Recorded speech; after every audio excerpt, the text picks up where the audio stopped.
This is it right here. Combining a team of reporters, columnists, and commentators. Don't you ever talk about me! Are you serious? Jack Ebling has brought thought-provoking discussion. What are you doing? That's a damn coaching mistake! Opinion. The customer is the one who decides when the future gets here. Oh, no! The ship is on fire! You have to check the report. Are you kidding me? That game was fixed. And overall infotainment. I'll take Jim Harbaugh. What has he done? Crazy cootie coming at you! Quiet, please. In exactly 15 seconds, we'll be on the air. Thanks, big fella. Don't you ever come back here again! No arguments. Those are called ass tunes. So buckle up. You talking to me? It's time for The Drive with Jack Ebling. Yeah, for some reason or another, you sound a little taller on radio. Great afternoon, Greater Lansing and beyond, and welcome to, that's better. Welcome to The Drive with Jack, the Spotlight Radio Network. Jack Ebling here with my producer today, Boston Rob. Beautiful day, beautiful. 54 degrees as we start another big mid-Michigan weekend after Michigan State's 76-74 win last night at Purdue, ending the Mackey jinx.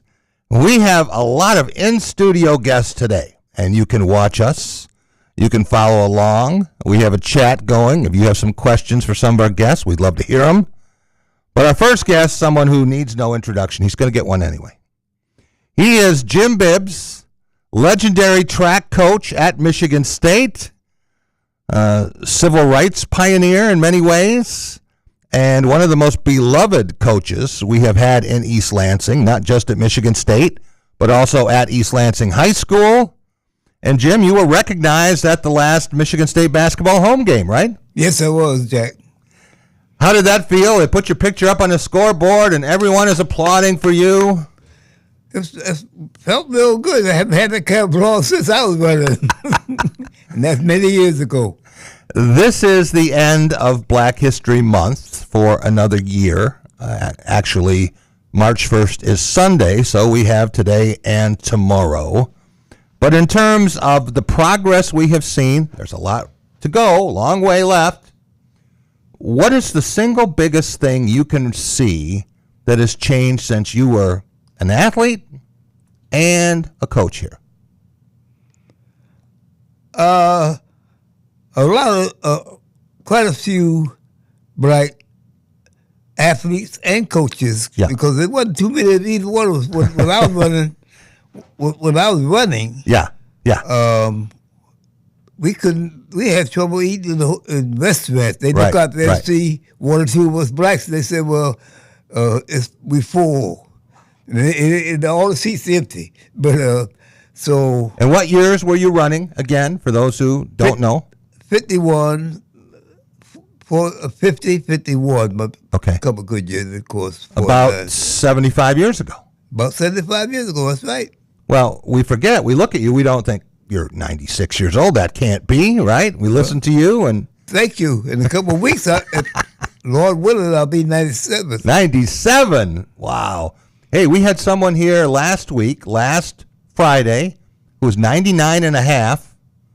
So, I always respect my elders, but we had Dr. Richard Johnson, who was recognized at the same game, the military salute, right? We're going to get the two of you together for lunch. I asked him about that. So you get a free lunch out of the deal. Okay. Too, right? But in terms of your coaching career here, it's a great story because Biggie Munn was the athletic director. Correct. And times were a little different around here. There was a lot of unrest in our society and potentially on college campuses. And he was looking for not just someone who could coach track, but someone who could appeal to people, be there for them as a sounding board, but always keeping them down the right path. Do you remember your first conversation about coming here with Biggie Munn? Well, the first conversation came over a phone call. Okay. And they said he's Biggie Munn.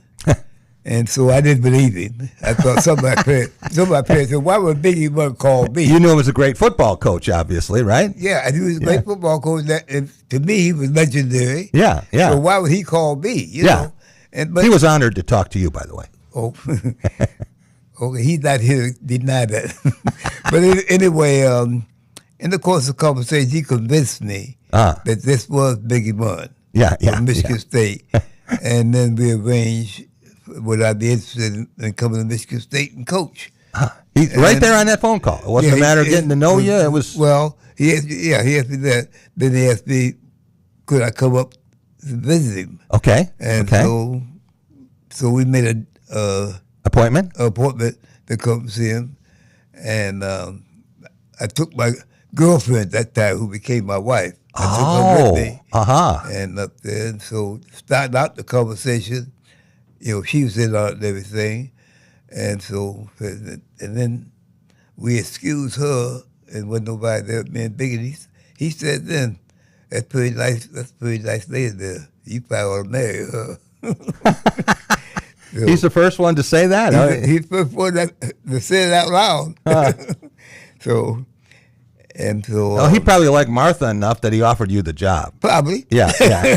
That's easy to do. That's easy to do. That's right. Yeah. But that's so Martha helped me in many ways. So she probably did help me get the job. Put that on your resume. I'm married to Martha. That's always going to help. Won't mind doing that. So now you say, okay, well, and you had a pretty good thing going. You were a very successful high school coach, right? And that particular year was a very good year for me, because that was the year that I was United States Pan American coach. Right. And the year I met her, I won't say that year, but the year I met her at 67, I was United States Pan American coach. That says a lot for someone who's not at the collegiate level yet to have that, right? Yeah, my little Detroit track club. Oh, that's it. Most of the girls made me famous because they had won 4 or 5 consecutive relay championships. I gotcha. Sparked by Karen Dennis. Oh, yeah. Slowly ended up coaching Ohio State. Sure. And then that, and I come home from there. That was 67. And then my boys, Equals High School, won the state championship.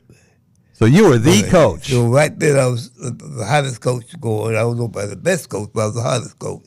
And then they came up here, and I think that's what got Biggie's eye, that by our relay and everything, we look good Spartan relays. Yeah. And so Spartan relays were here every year in the winter, right? It was here every year. Yeah. And so everything was happening very good that time. And that's the year I met Martha. And then what a year! What a year! It was probably my best year, and so in many ways.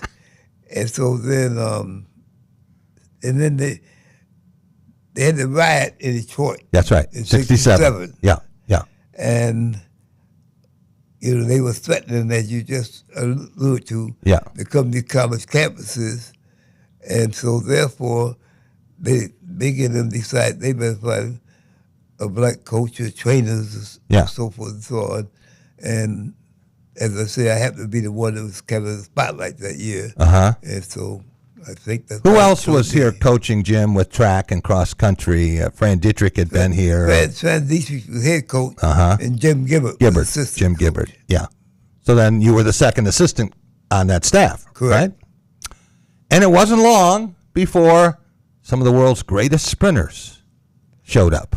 Well, Herb came Washington with me. Herb Washington came with you. He came with me in 68. And that year also, Herb came in track, Ralph Simpson came in basketball. And Eric Allen came in football. So that year, you couldn't have three better people come that time. And Eric was good in track too, right? As a jumper. Oh yeah, he came out, won the state, won the Big Ten championship for in the triple jump. So South Carolina guy, right? Yeah. Yes. And then, of course, you had Herb, and then it wasn't long before Marshall Dill showed up. Marshall came in 72.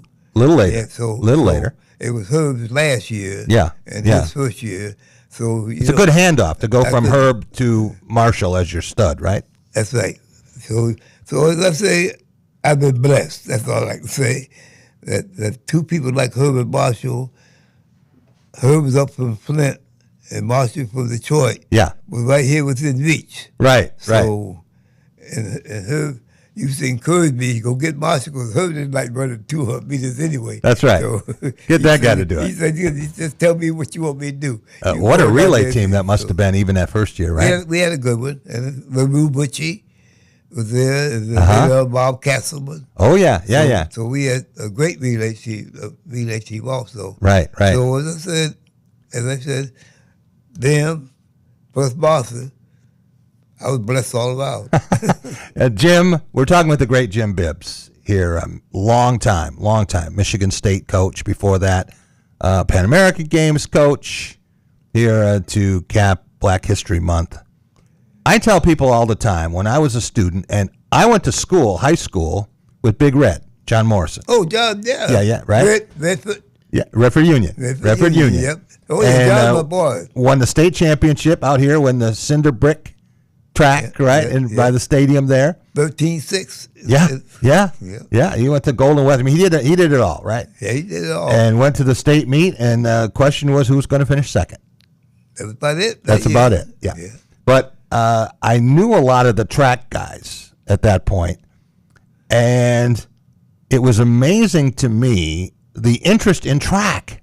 And when you had an indoor meet in Jenison, and John Carlos came in, right? Yep. After the Olympics. Yep. That is as many people as I have seen in Jenison. When Irvin was playing there, didn't matter. A volleyball team that's going to go to the Final Four, didn't matter. They were leaning over that balcony, right? Yep. For that 60. Yep. And I said, somebody's going to die. Somebody's going to fall out here. They're going to fall right onto the runners. Didn't happen. And when what a night. When Herb broke that world record, most of them came down the track, too. They filled the place up. And people forget that, I mean, that's they had a crowd when Magic and Kelser played, Jay Magic and Jay, But no, I think that's probably the greatest night, and they forget that sometimes, but I think that's one of the greatest nights they've ever had at Genesis Fieldhouse. If you were there, you would never forget it, and the world record, and everyone in the state was paying attention. You know what's going to happen here. And then 30 minutes later, Marshall broke the world record in the 300. It sounds like Jesse Owens to break the records that fast, right? Yeah, and he beat Carlos. Right. And so it was a great night. One of my greatest nights in my career. So, how worried were you that things might escalate, get out of control? How much of a psychologist did you have to be, not just the technical aspects of track? I wasn't too worried. Once I got the job. Yeah. You develop relationships, right?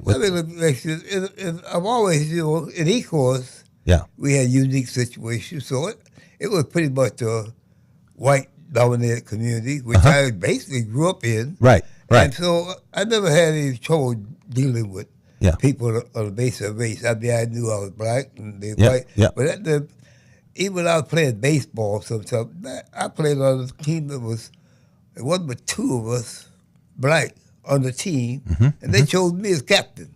So I never really thought that much that race made that big a difference. And then, like you say, I had people like Marshall and Herb, and then Pope Joy come along, and John Morrison come along. Right. And these are the type of kids that I don't think they even paid attention that I was black. I was their coach, and they showed me respect, and I showed them respect. And so I never really had that many problems based. I can't think of too many problems I had based on race, Yeah. I had the normal problem you have with athletes occasionally. But with those kids, I didn't really have that much problem, Like I tell people, when you have kids like that, all I had to do is tell them go out fast. They still laugh and don't let nobody pass you. Simple. It's simple. That's really simplified it. Hey, we have someone else in studio. He's not at the mic. He's not on camera. He's kind of shy. We didn't negotiate with his agent. We were going to pay him the same we were going to pay you. Andy Wells is here, someone you've known his whole life. Do you want to tell us about your son? Well, I think he's the number Should one. be in the Hall of Fame, by the way. Oh, yeah, definitely. Right? I think he should. We're going to fix that. And without it being biased, and I bet I am because I do love him. But I think that right now, Andy has grown and made me very, very proud. And sometimes I like to say, following my footsteps, because he went to East Lansing High School and became a track coach there, and did well, and the number one hurdler there for 2 of them 3 years. In fact, he ran track for 4 years, and then he went to Eastern Michigan and started as a freshman. But then he got injured, I become head coach and all that, so he came back here. And then by the time he really came back here to probably play with Magic. Yeah. Because they went to Detroit on all-star teams and so forth, and Magic always took him and Jay with him when he went to Detroit and things. But then by the time he got back, the team was pretty much picked and everything. And they had a great team without a doubt. He didn't get as much credit as he deserved at East Lansing because you're going to fit so many names in the headline. And you had Johnson and Vincent. Those are longer names, right? They're longer than Wells. So they take up more of the space. I hadn't thought about that. Because I say Johnson and Vincent deserved everything they got because they were great basketball players also. They did. Can you describe, and you might be the perfect guy to do this, what it was like in East Lansing? I've tried to tell people, and they go, yeah. What it was like being here when Magic was here, Lansing's own, with Jay, right? Right. And when they came in, I mean, you used to be able to go in. I always told Heathcote that, Magic made him a great coach because I used to be able to go in and buy a whole section of tickets before the game. And then as soon as Irv announced, people were willing tickets when they died. So what that was like being here when that excitement was in this community? Well, the excitement before he made a decision. Right. Jay made the decision first. That's right. Right. And but even when Magic and Jay, everybody was back. They had a slogan, all the way with Irvin and Jay. That's right. Right. And everybody's saying that, and people don't realize how good Jay was also. Great. And he's probably the only person that actually led Easton to a victory over Magic while he was in school. Michigan State's only national champ and 2-time Big Ten scoring champ. Yep. Led the league in scoring 2 years. Magic didn't do that. Greg Kelser didn't do that. But no one else has done what Jay did. But every time Magic broke the 6th record. That's right. He aided in the best in doing that. That's right. And if he get the ball, all they had to do is start running. That's right. And keep your hands ready because it's coming. Keep your hands You're ready. open. That's right. Hit you in the face. You may not know it's open. But I know I think Magic upset Andy because they don't know Magic and Andy became roommates in college. Okay. But while they was in high school, Andy had been, I'd say, the best player on East Lansing's team at that time, always had to sort of check Magic. And, Andy, pretty good defensive player. Yeah. He just about to stop everybody in the city. But don't come Magic and Jay.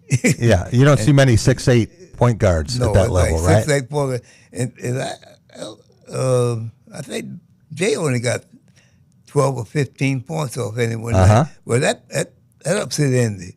And I really think, of course, Magic didn't get that. But one time, Andy, that's when I really found out Andy could jump, because Andy jumped so high to dunk the ball, and Magic was right up under him. And Magic didn't want Andy to hurt himself, so he just grabbed Andy by the waist and sent him down the ground.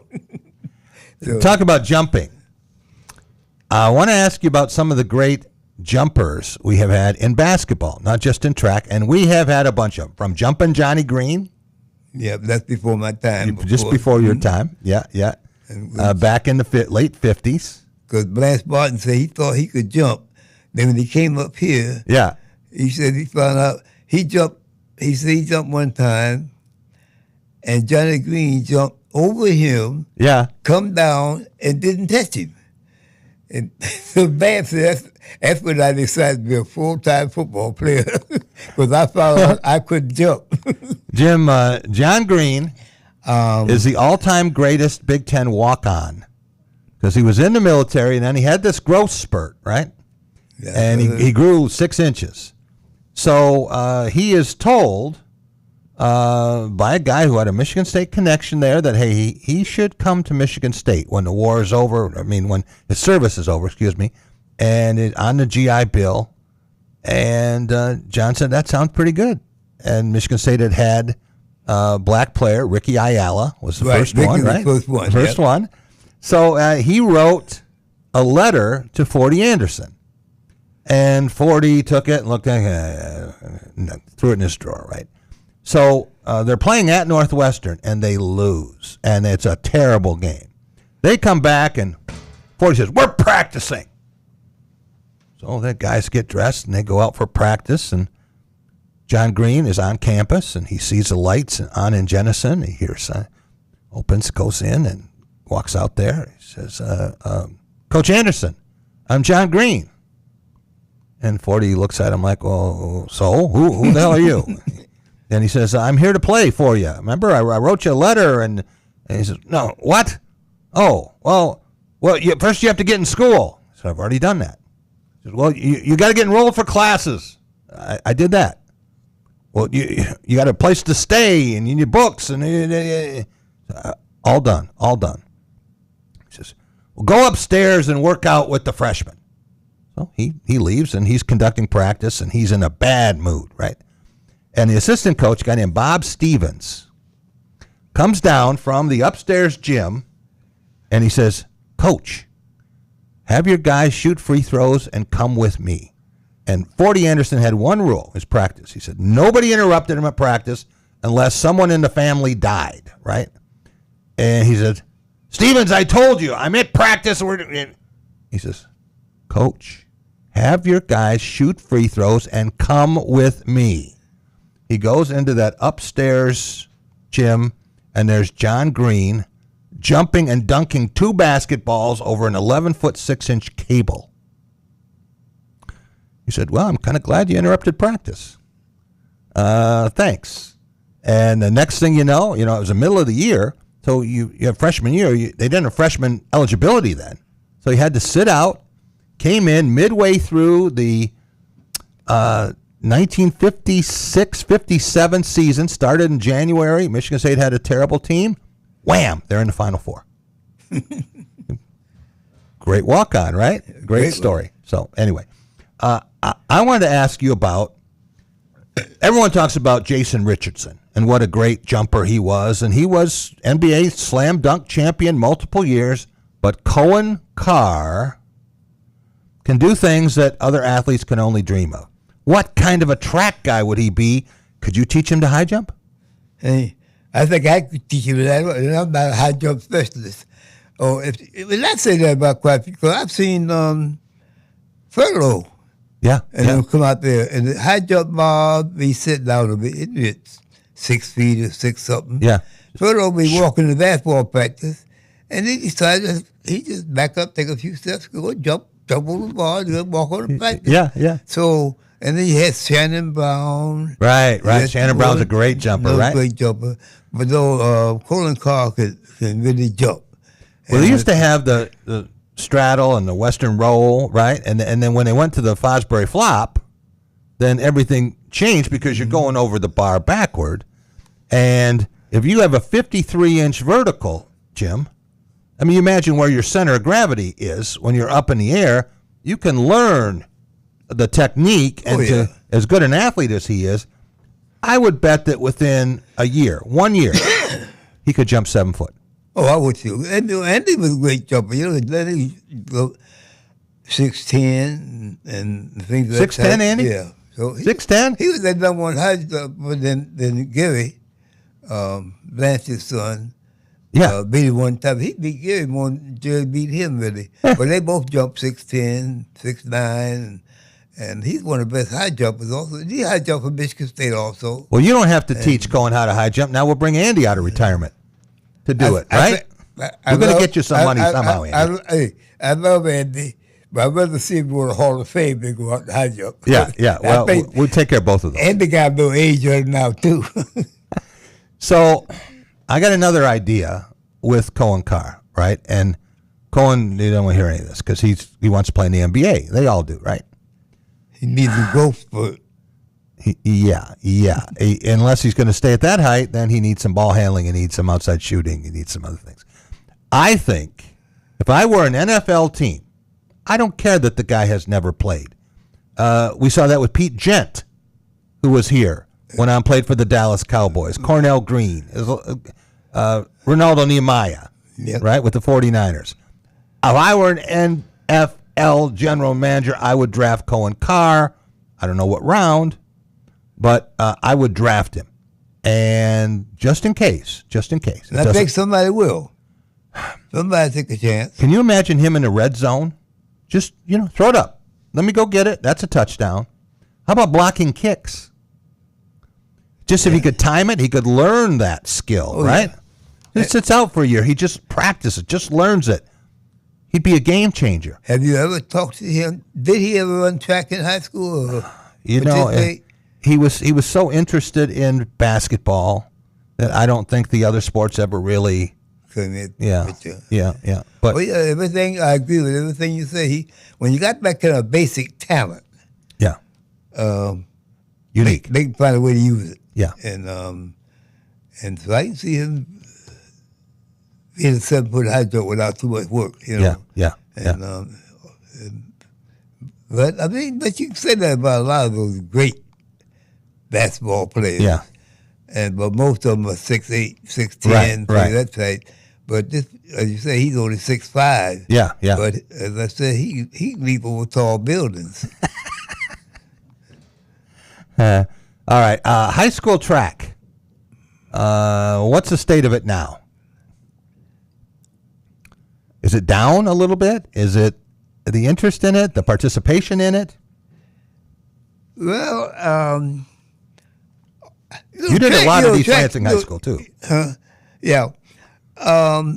Track is a team sport, but it's an individual sport. Yeah. And people really identify football and basketball because they are team sports. You got to have a team. Where in track, they're not really tied up with the school and team and track. So you got to do like I was lucky enough to have. You got to have some individual drawing cards. Right. If you get a Herb or Marshall or Dennis Lewis or something like that, they'll come to see him because, we also had, that's why we brought in Carlos because he helped pack Genesis Fieldhouse. Right. And what's the bowler? Jim Ryan. We brought Jim Ryan in. And so they pack it more so to see stars. And then people forget, but with Herb Marshall going on, Pope George did a great job. He broke 4 minutes, 5 times in a row. Right. So he was a great going card. So we need somebody now, and as far as Randy Kinder had high school track rolling. Yeah. And then along with him, Octavius Long. Right. Up with him. And he's about the only person to beat Randy in the 60. Who's the greatest runner or greatest track athlete that you remember from mid-Michigan? There's so many at Sexton, at Everett. You had a bunch of them. Of course, Randy. It's hard to be better than he was in high school, right? I was just going to say, you can't be much better than Randy. I got one that might be better. How about Judy? Yeah. I'll tell you what. I want to just tell our listeners. I love Judy. So. Randy Kinder and Judy Brown love Jim Bibbs so much. I mean, I have never had a conversation with either one of them for more than 5 minutes they haven't asked about you. Well, Judy calls and check on me and make sure I'm still alive and kicking. Yeah. Now, and she was Olympic silver medalist. Right. In the 400 hurdles, and she loves to tell that story about being in lane 8. Or she was in the outside lane. And that's why she got second instead of first. Right. And she's running, and then she sees everyone passing her. She said, I worked too hard to do this. And then she just shifted gears, and she passed a lot of people on that stretch. And she didn't see the first place winner. Yeah. So too late. Too late. She thought she had passed everybody. Yeah. Then she looked up. One more. Wait a minute. And it's too late to get there. Yeah. If she had started 30 yards earlier, she would have done it. 30 meters sooner. She could have done it. She had a gold medal, yeah. Yeah. And Judy also was a real fine student. Yeah. Yes. Yes. And now she has. Now both she's of them Dr. have done well. And now she's Dr. Yes, Dr. Judy Brown. So, like I tell her, she's the only athlete that I ever coached that has an Olympic silver medal and a doctorate degree. Now, you can't be a much better student athlete than that. We always say that Sam Vincent is the first Mr. Basketball in the state of Michigan, and there's only going to be one first, right? Yeah. You can be it, but you can't be the first one. Right. And Judy is the first Big Ten female athlete of the year. And she got that award, too, by the way. She did. Yeah. She did. So, fantastic. Jim, thanks so much for coming in. I really appreciate it. It's always great to see you. Well, thank you for inviting me, and it's always great to be here. 96, almost 97. We're going to have lunch with Doc Johnson, and then we'd like to have you back every year. Would you do that? Every year I'm here. So we only have another 21 years, Andy, for you to bring him here. I'm thinking, right, about that. At 21. That Jack, let's not get carried away now. If I can stay here another 5 years, I think I'll be doing pretty good. Thanks so much. We'll take a year at a time. Yeah, that's right. The great Jim Bibbs, celebrating Black History Month, and he had a legendary impact here, not just on Michigan State University, not just on track and field, but on the mid-Michigan community. And my son says hi from Beijing. Okay, and tell him I said hi also. Will do. And thank you for mentioning my son Andy Wells. Yes. I believe he needs to be in the Hall of Fame also. He does some great things here around here. That's right. Yeah, you go to those anyway. I think it's going to be the most special one for you when he walks up on stage. Well, Lord willing, yeah, that would probably be very close to one of the greatest days of my life. I almost feel he will be in the Hall of Fame. Yeah. And I hope it's here where I can see it. Yeah, I do too. And I think we can make that happen. Okay. We're going to stay right here, Jim, and we're going to welcome in Connor Eargood from the Detroit News, and he covers Michigan State football, basketball, hockey, gymnastics, you name it. You never covered a Michigan State track meet yet, right, Connor? No, not yet, but that's on the list. Okay. Well, we know that you saw enough last night. Michigan State, a 7.5-point underdog in Mackey Arena. A great game. Neither team ever led by more than 8 points. Came down to the final shot, a game-winning 3. Braden Smith launched. Tough defense by Cohen Carr, but it was a game that Tom said deserved to win. It was a game that Michigan State could have lost, but probably deserved to win. How surprised were you with the effort you saw from the Spartans after the way they played against Ohio State? Yeah, to be honest, because of the way they played against Ohio State, I sort of expected a lot better effort. Maybe not the result, right? You can play a really darn good basketball game and still lose at Mackey. It's that kind of arena. Purdue is that kind of team.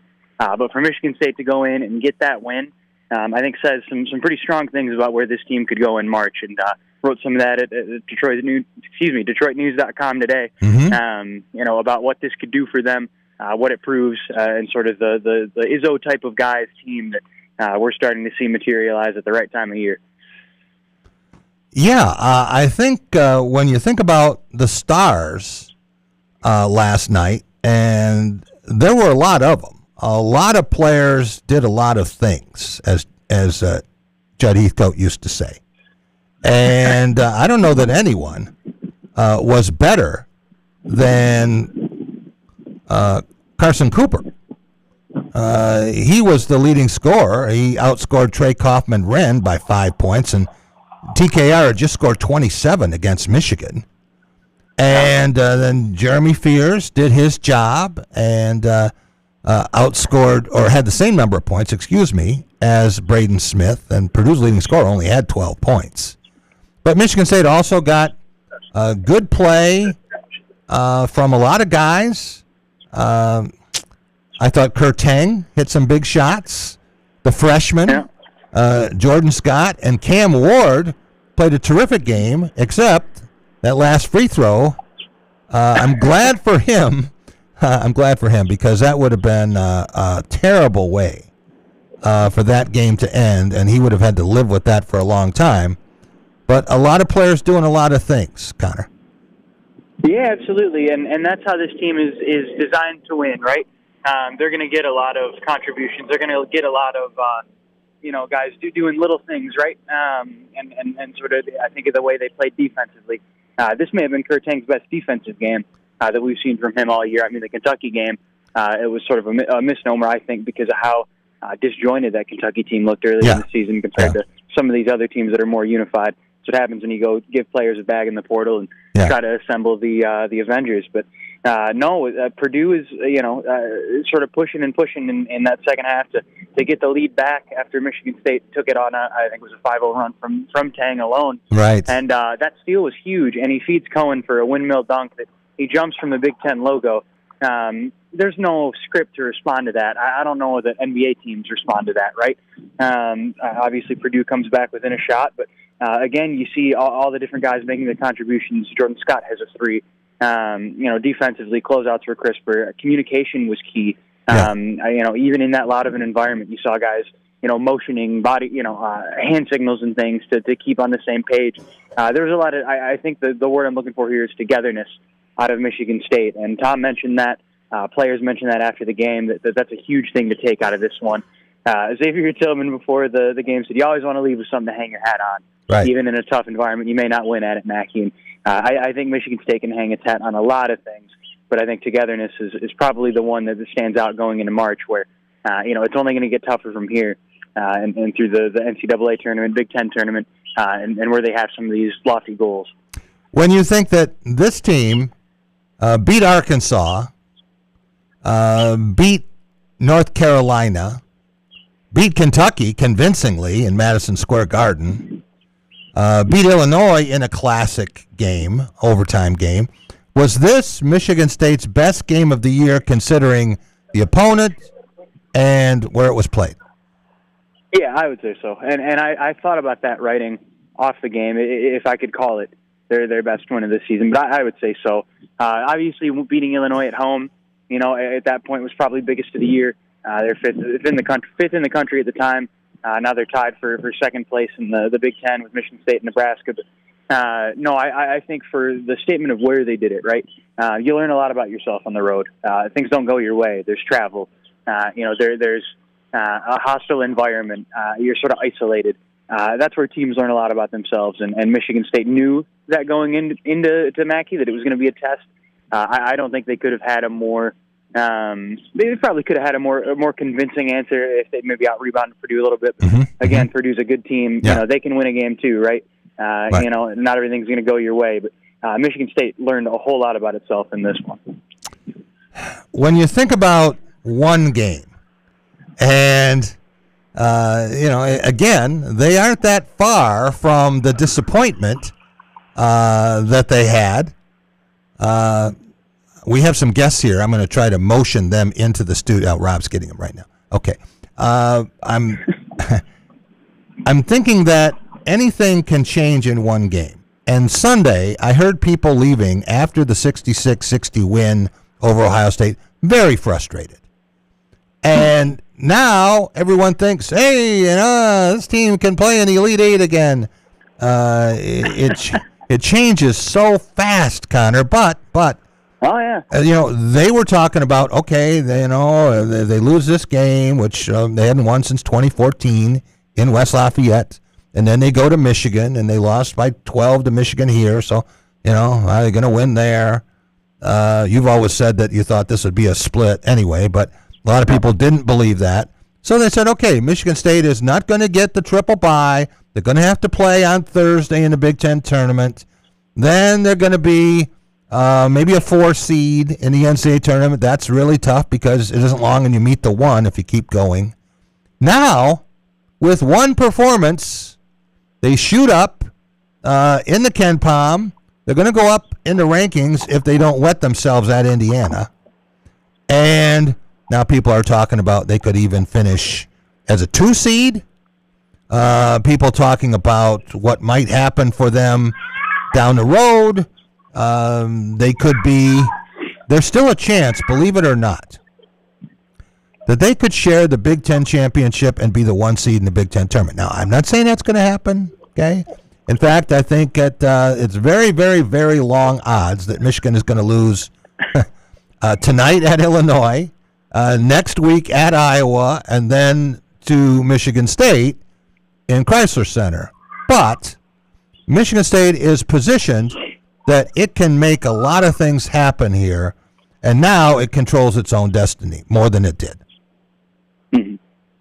That make sense? Yeah, no, that makes sense. I don't know. I wouldn't bank on a Big Ten championship being the takeaway here. Obviously, they have the chance and the odds and things, but I do think the seeding for NCAA tournament games is important. Yeah. You prevent yourself from running into a team, right. A juggernaut-type team or a team that maybe could have been in a Final Four and had a few missteps, or could have been a 1 seed, rather, is the word I'm looking for.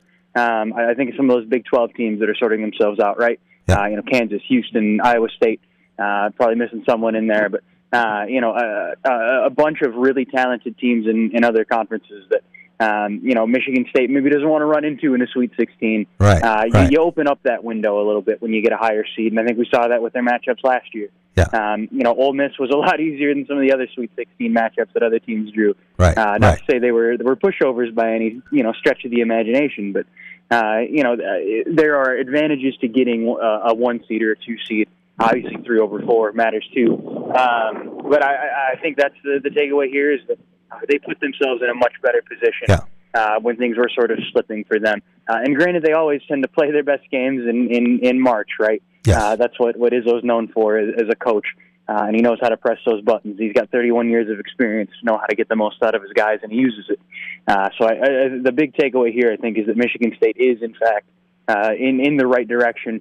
And also, I think, fitting the vision he had for this team. It's not like they're on plan B, C, or D, right? Right. This is plan A for them to be able to do this and match up with teams and get piecemeal contributions, obviously with some captains leading the way. But I think the vision for how this team is supposed to work is showing up at the right time of year. So many surprises in college basketball on a nightly basis. And you can just go back through the last week, Connor, and you have Illinois. They're number 4 in the Ken Palm, and they have a 33-10 lead at UCLA, up 23 points, lose the game in overtime to a team that had just lost back-to-back games by 53 points. And, now they're storming the court at Pauley Pavilion. Then you see what happened. Did you raise your voice at me? That's right. Do my best, Mick Cronin. Yeah. Rachel, everyone's seeing it. Come on. No. And then you see what happened to Wisconsin. They go out to Oregon, and the Ducks had just lost 10 in a row. And all Oregon does is score 55 points in the second half and win that game. And, there were other examples throughout the week of how this whole thing has happened. So someone said to me, if Michigan State starts getting a little cocky and just thinking too much about Purdue, they can lose to Indiana. And I said, the matchup isn't good for Indiana. He said, think about this. He's a guy who believes in numbers and colors and all these things, right? The way my mother used to bet horses at the racetrack. And he said, Michigan State has lost 2 home games this year.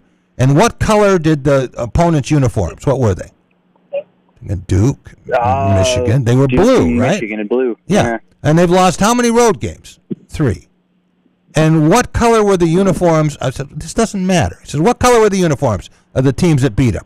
Nebraska, red, right? Wisconsin, red. Minnesota, a different shade of red. What uniform color is Indiana? So, convincing argument. Yeah, unless Indiana changes its uniform colors before Sunday, it's just one more thing to think about. What do you think we're going to see at Simon Scott Center, as most of us still know it as Assembly Hall? Yeah, I think it'll be. I think it'll be another complete performance from Michigan State. I think the woes are in the rearview mirror. Mm-hmm. The way they walked out of that locker room, there was a confidence, but I may be editorializing here, but I think there was a sense of relief of guys realizing, all right, we did it. This has been sort of bugging them a little bit, I think. Not being able to, they could practice well. I was talking to Will Tiemann before the game about that. They can practice well, and then it just doesn't show. Right. And it's one of those things, I wrote, it probably gives Tom physical pain when that happens, right? They do it, all the right way, and it doesn't always translate onto the court. Yeah. Well, now it is, and they can see where that, takes them. Sure. And so I think that's, it's like a carrot on a stick, right? Yeah. When you see that, it's just further motivation. And I really think some of those woes are behind them. Who knows if I jinxed them by saying that. Right. And they go out and lose it in the end, that would change some things. But I think the effort they were able to show and the way they were able to put all the pieces together at Purdue, I think that's something lasting. I think that's something that they can continue to do, but it's going to be on them to prove that. Connor, I had 2 conversations late last night with Tom Izzo. Not 1, 2. And as you can tell, like he didn't sleep last night. He was just so amped up. He was just wired, right? And then I'm texting with Carson Cooper, and excellent defense, by the way, on that last play with Trey Kaufman run without fouling. A lot of guys would have fouled on that play, and he's not a very good free throw shooter, but still, it worked out the way Michigan State wanted. And I said to Izzo, who's the best player in Michigan State basketball history? I said, well, of course, it's Magic. I said, you know how many times he won at Mackey Arena? Answer is 0. I said, he played once there, right? Or did he play twice? He was 0-2 there. Yeah. Gregory Kelser was 1-3 his freshman year under Gus Ganakis. They did win at Purdue when Terry Furlow hit a shot with about 10 seconds to go. But Kelser lost his last 3 times. And you can go through so many guys, who did not win there. Cassius Winston did not win there. So, Tom? Yes. You did the story. Right? Tell us about the story you did on that. That was great. Yeah, no, I just talked to Gary Harris and Xavier Tillman and some of the current players who played there about, what exactly makes it hard to play at. And Gary Harris, through the media guy for where's he at? It's the Bucks. He says, at first he says, it's not hard to win at Mackey. I never lost to him. And it's like, it's easy for you to say when you hit, 6 threes yourself, and then a night your team hit 17 and they won there. Obviously his mom, Joy Holmes Harris, is in the rafters there, number 40. If anyone caught that was there for the women's team. But no, he mentioned how loud of an environment it can be, but he kind of grew up there. Tillman had a much different perspective as a guy who lost there. 2 games that he had played, one of them they lost 70-some to 40-some in that 2020 year. Really lost by tough 29 loss. points that year. Yeah. 29 points, and that's where you say you want to leave with hanging your hat on something. Yeah. I think that's what makes it so impressive with what this team did. Yeah. Going into Mackey, you could feel it in your chest what that environment was. My ears were ringing in the post-game presser. I had to collect myself so I could actually hear something. It's just an incredible testament to Big Ten basketball, and I think that's what that game also was. That's one of the best basketball games I've seen in my life. I tweeted afterward how grateful I am to have this job. Just because it's one of those things you don't see every day. Just a slugfest, results be what they are. I think either team walking out of that is better for the game, even Purdue, right? Yes. You start strong. Obviously, there's some stretches that they probably want to get back, but they also responded and made it a game, right? Comes down to the final shot. Yeah. You can't script a better basketball game. Yeah. And Michigan State being able to win that type of game. Right. You think of Nebraska, that was another classic earlier in the season that went the other way. Yeah. They know what it's like to be on the other side of that. So being able to control their own outcome, right, and then wind up on the winning side is a pretty cool experience for them. I mentioned that, told Tom, you had Gary Harris, who was so good in his home state of Indiana. He's a native of Fishers, Indiana. Yep. And then Michigan State had Darian Harris, who in football had the pick six in Ross-Ade Stadium the same year to beat Purdue. So the problem for Tom is he didn't have any Harrises on the team. He had to go and sign some guy named Harris to Jakari Harris was with Purdue, had a couple big plays. There you go. A couple threes. There you go. When you think about what Michigan State is capable of doing now, what do you see happening Sunday? Do you have a score for the game? Ooh, score's hard. I think they can win. I think they probably win it within double digits, but I think it's comfortable. I think they win by 8. Yeah. You got to think they're on the road. It's going to be loud. Yeah. It's Assembly Hall. They know what they're getting into. It's funny. Both Harris and Tillman mentioned Assembly Hall was probably the toughest place they played in college, and Chrysler was in there as well because of those wars with Michigan. Obviously, it's a rivalry game. Of course, that's going to be in there. Although Chrysler these days is kind of a church. I'll leave my comments on that because we're talking about something else. But, right. No, I think they can walk in and get a win there. Again, I just think what they showed in that win, there are so many elements that can translate.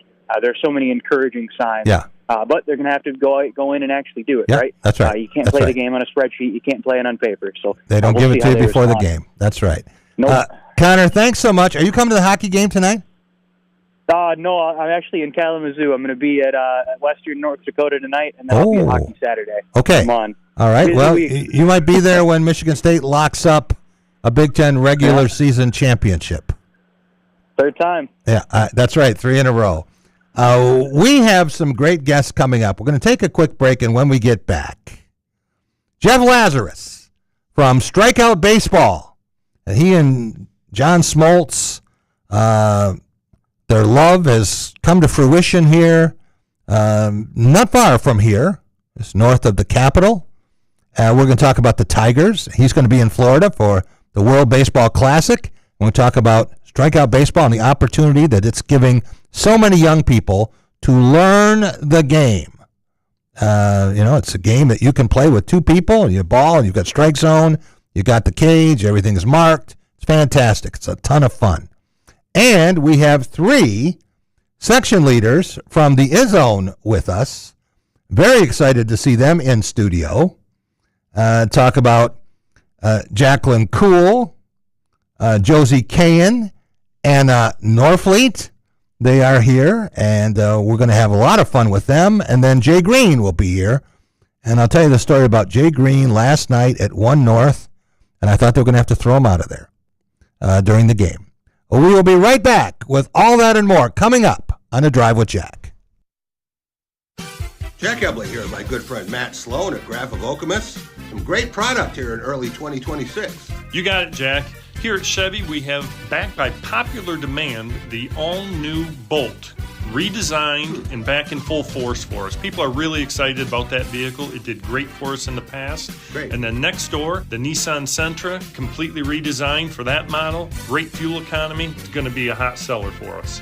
Stop and see Matt and the gang at Graph of Okemos. They're making friends. So, it's been a while since you've had your jewelry cleaned and inspected, right? Where will you go and who will you trust with your most valuable and treasured heirlooms? At Meadowar Jewelers' 4 locations in Lansing, Okemos, Jackson, and Portage, jewelry isn't just our job, it's our passion. Each and every piece entrusted in our care is thoroughly inspected by our trained staff against damage or normal wear. And we offer you, our customer, the highest level of quality on repairs and custom designs. Whether it's worn out prongs, channels, or shanks, it's all handled with incredible care.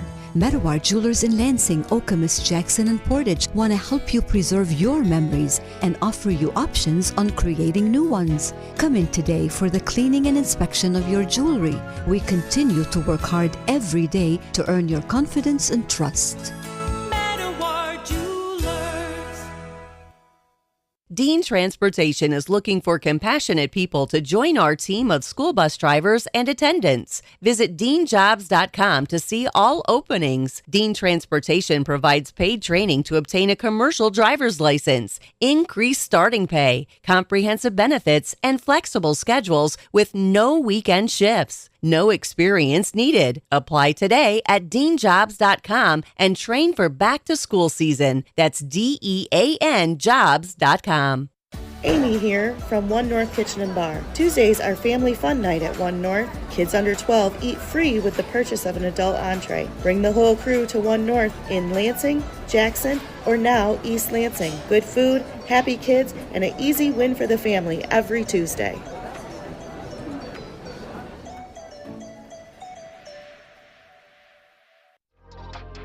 Are you passionate about college sports? Foster Swift Sports Talk is your go-to podcast dedicated to addressing the hottest topics in college athletics, including recruiting practices, NIL, the trade portal, collectives, and revenue generation. Join us as we bring you insights from student athletes, college head coaches, administrators, and other industry leaders as they share their experiences in this rapidly changing arena. Our mission is to share information and help educate student athletes, parents, coaches, and other stakeholders with the knowledge, resources, and strategies they need to make informed decisions and maximize each college athlete's potential for long-term success. Check out our latest episode. We're joined by Alan True from 24/7 Sports to discuss Midwest recruiting.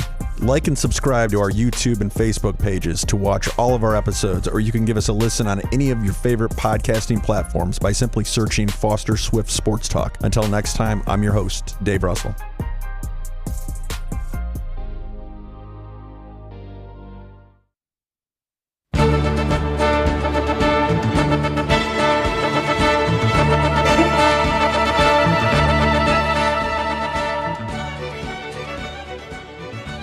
Welcome back. It is The Drive with Jack, the Spotlight Radio Network. And Rob, of all of your intros you play, that might be my favorite because it goes back to my childhood and that of my next guest, Jeff Lazarus. The song is called Gathering Crowds, by the way, and it is the exit theme for This Week in Baseball, which we watched growing up with Mel Allen, right? Twib notes, baby. You got it. Absolutely.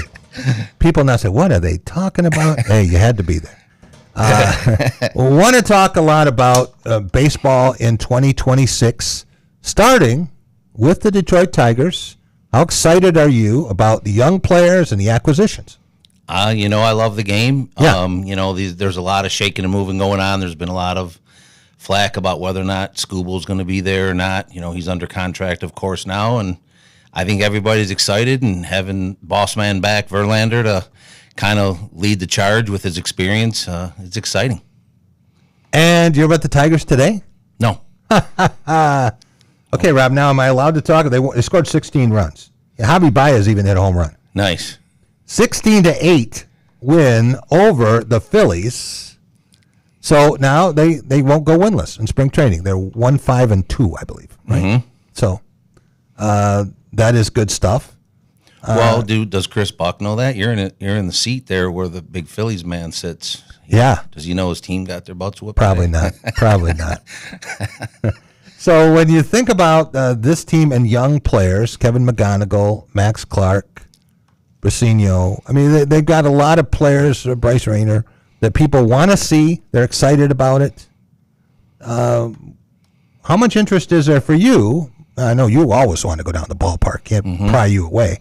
But more than usual? Oh, yeah. The new players bring excitement. Yeah. Having the veterans there, 2-time Cy Young, Skubal being in there is exciting. Framber Valdez looks more like us than he does like a major league pitcher sometimes, right? Wait. What's that supposed to mean? Take it easy. No, we're on video. I just want you to know that. Oh, boy. So, yeah. It's exciting. It's tough to get down there a lot. But I think, my big thing with baseball is these teams, you want to be good, you got to score runs. I mean, you could have the greatest pitching staff and hold teams to, 3-4 runs. But if you're not scoring 4 or 5, there's a lot of games that go either way. And I just think, if the Tigers can click offensively, I think that's a big part of their success for this year. So you're going to Florida? Yeah. When?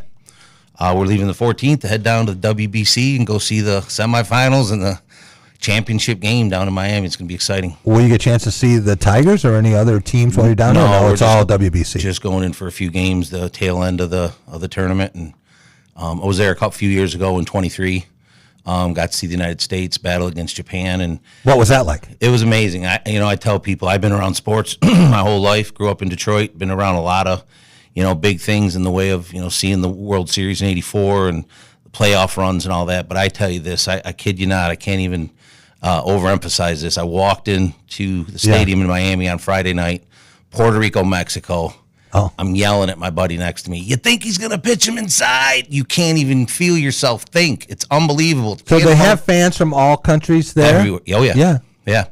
And and I'm thinking to myself, this is baseball? Like, you think this is soccer? Right. Right? And it was exciting for me because I'm a baseball guy. And to see the excitement and the... Kind of like watching the Olympic hockey tournament. No question. Just like that. Same thing. Really cool. So does this mean more than baseball in the Olympics? I think it's on a bigger stage. Yeah. You're talking world and talking about each team putting their best representatives on a team. And it's fun to see these guys battle. I mean, they're, guys who are teammates suddenly are going against each other. Sure. And then a couple days later, they're back trying to win a pennant. Same thing, like I said, you got to score runs. These teams get clicking. They're tough to stop. You get a good pitching staff, and then, these defensive battles are sometimes overtaken by, like we talk about, one swing of the bat, right? What team could beat the United States? Venezuela, Dominican Republic. They all Japan? got well, Japan, yeah, they're second behind us as far as favored, but any of those teams, they're all going to be good. Yeah. What about players who, they know who pays the freight? Derek Scuba says he's going to pitch one time, right? Yeah, that's what I heard. Yeah. I mean, he wants to be there. He wants to help, but he has other things in mind. Yeah, I don't know how that works. I don't think that he'll be heading south to Miami for those games. I think he's going to pitch prior to that. And if that's the commitment that he has, then I'm a little bummed. But, hopefully we can get through some of the teams that will play in some of the quarterfinal and earlier rounds to get there. What teams would you like to see when you're there? You're going to see a couple of games, right? Yeah, of course. I'd love to see, Venezuela. Miggy's, coaching that team. Yeah. Be great to see him. The place erupted last year, a couple years ago when we were there, and they announced his name. All these ex-ball players that are there representing their country, it's just pandemonium. They get excited. These are the leaders of their team from their country, and it was really cool. But Puerto Rico's got a great team. Of course, Japan. You never know who could be a dark horse. Maybe a team that scores some runs in some of the earlier games out west. Do you have any concern, Jeff, that something could go wrong politically, that there could be some sort of an incident? I'm not saying that ICE is going to come in and apprehend an entire team, but you can always have a couple of nuts, right, who decide that they're going to take things into their own hands. Do you think that they've got all that under control? This environment is totally secure. There's guys it's almost like a militia there protecting the stadium and that type of stuff. So I think that the fans feel safe. There's so much thought. Yeah. Oh yeah. There's no question. We're in the heart of down there, and having been there, I know that these the obligation for on the political side of things is to protect the people that are traveling from literally all over the world to be there. Right. Yeah.